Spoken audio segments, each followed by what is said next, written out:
Bill Bast, and I'm a structural engineer. And I've been working as an engineer for almost 40 years.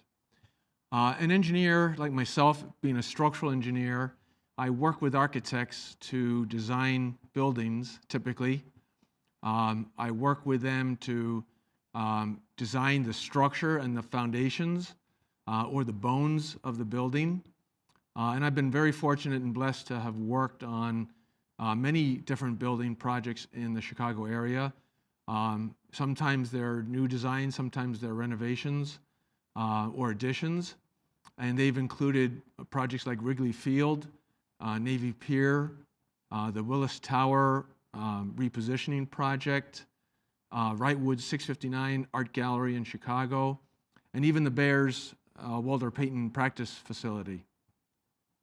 In the last 15 or 20 years, I have focused more on forensic engineering, which involves the cause and origin of a collapse or other problems at buildings, and oftentimes I serve as an expert witness where I assist the trier of fact in determining the facts of the case from an engineering standpoint, or finding the truth from an engineering standpoint as well.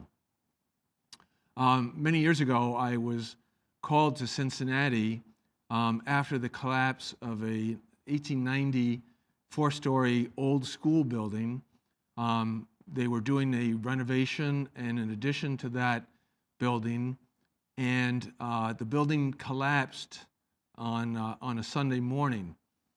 The general contractor is the one who called me to the site after the collapse, and they told me they had been working on the site all week, excavating alongside that school building, and they had finished the excavation on a Friday. They were setting the rebar for the foundation next to the school on Saturday, and on Monday they were going to pour that foundation. The school building partly collapsed on Sunday, which was a blessing that it happened then. If it would have happened on that prior Friday or the following Monday, it probably would have been one of the worst fatalities in a construction incident ever in the United States. So I arrived on the site with one of my colleagues. We looked at the site. We looked at the drawings. We interviewed people on the site. And that afternoon, I met with the contractor and I told them that, in my opinion, they were responsible for the collapse. And not only that, but they probably could have prevented it and they should have known better. Well, that's not something that they wanted to hear. And I knew that.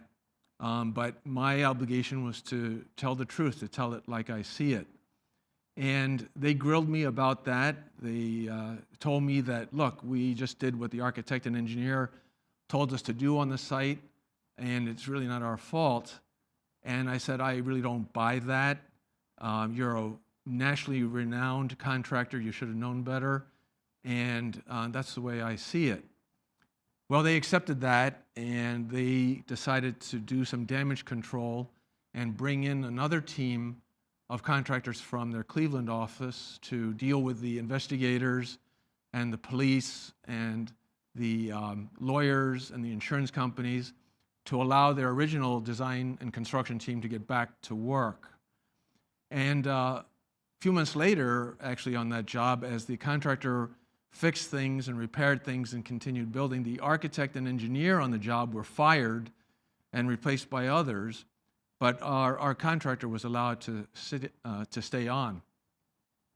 And at the end of the day, the owner came to the contractor and said, look, we really appreciate what you did here and the way you responded to the incident.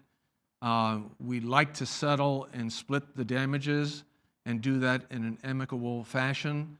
And so we'd like to do that. And by the way, our engineering experts felt that you really were to blame for the collapse, and we appreciate your response, but let's split the costs here in a fair way and avoid litigation. So what I thought was a wise move or judgment to be made, not necessarily a smart one, was to tell the contractor that they really were at fault and to tell it like I saw it. That didn't appear to be smart or necessarily what they wanted to hear in the beginning, but at the end, it turned out to be a very wise decision. And I believe that as a Christ follower, that wisdom comes from knowledge and experience, but also judgment. And if you're looking at your fellow humans through the Christian lens, that you're going to love them and come alongside them and be gracious to them, but also help them to find the truth. And after all, Jesus is the one who said that I am the way, the truth, and the life. Thank you.